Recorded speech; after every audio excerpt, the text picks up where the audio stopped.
What's the most important step that anyone can take to combat binge eating? Yeah, that's a good question.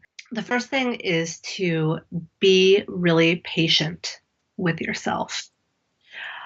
Um, Binge eating is something that one has probably been using as a coping mechanism for a good part of their life. A lot of people since childhood. And then when they decide to stop binge eating, they think it's going to happen like that. Right. And that is, again, a binge eating mentality, all or nothing, all or nothing, all or nothing. So the idea that I have been binge eating for 30 years, 40 years, 50 years, and then I'm going to be done one day and never do it again. It's very irrational, right? So one must have patience for themselves. They must also have compassion for themselves and kindness for themselves. So compassion is this coping mechanism that I've had my whole life and now I'm not using it. So all this stuff is coming up. All of these feelings, all of these thoughts, all of these beliefs, and I have nothing to combat these with. So kind of sitting there and giving yourself some really mindful self-compassion. Kristen Neff calls it mindful self-compassion and saying, wow, this is really hard. I'm having a lot of pain. I'm having a lot of big feelings. This is really hard for me. And that's okay. This is part of being human.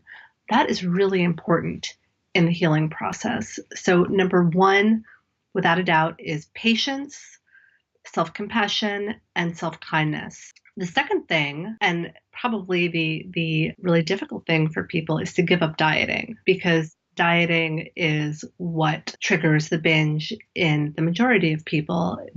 I have to be something different. I have to look better.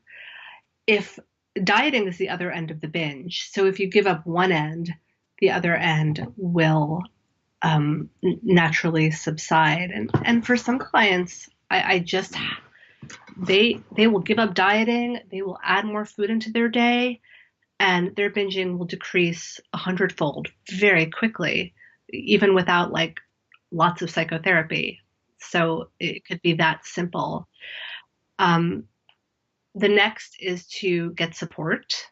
That could be the support of a psychotherapist, the support of group therapy, the support of Overeaters Anonymous, the support of a good friend who you're working on this with.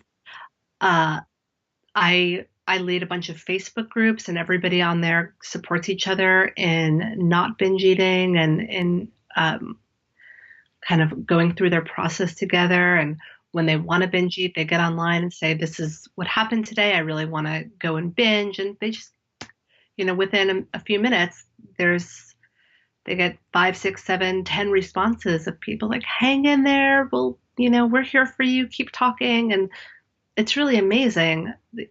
Eating disorders thrive in isolation. Eating disorders are diseases of isolation. So when you have an army of support around you, the isolation ceases to exist. So the part of the eating disorder, of the binge eating, that has been really feeding it, the isolation, that goes away when you get support. Um, the next part is to start eating when you wake up. Eat breakfast. And this is just a practical thing. Eat breakfast with protein. I like to tell people to have at least 3 meals a day and then 2 snacks, and each meal should consist of protein, fat, and carbohydrate.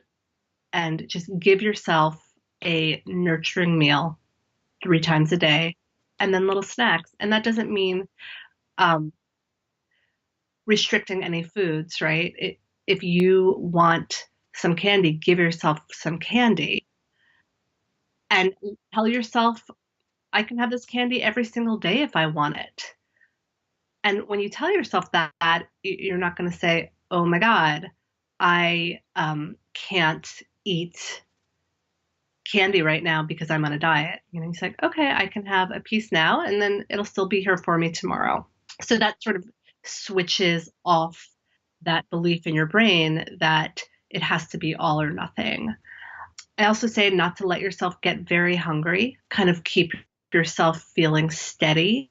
Be the hunger, blood sugar drops, you start to get confused, you don't know exactly what you want, and that's when a binge can happen. You don't really have that much control over what you're doing.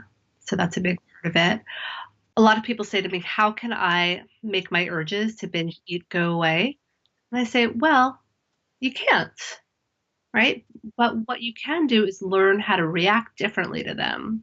So you notice that you're having an urge and you see it and you say, okay, here's that urge. And what is it? It's an electrical impulse. It's a thought and it's not going to kill me. It's just there. So what I can do is sort of breathe into it and know that it's going to be there and sit with it, walk away, do something else, but not allow it to pull me down the road of destruction. And eventually those urges are going to decrease. The less you feed them, the less they will come because they won't be getting what they want.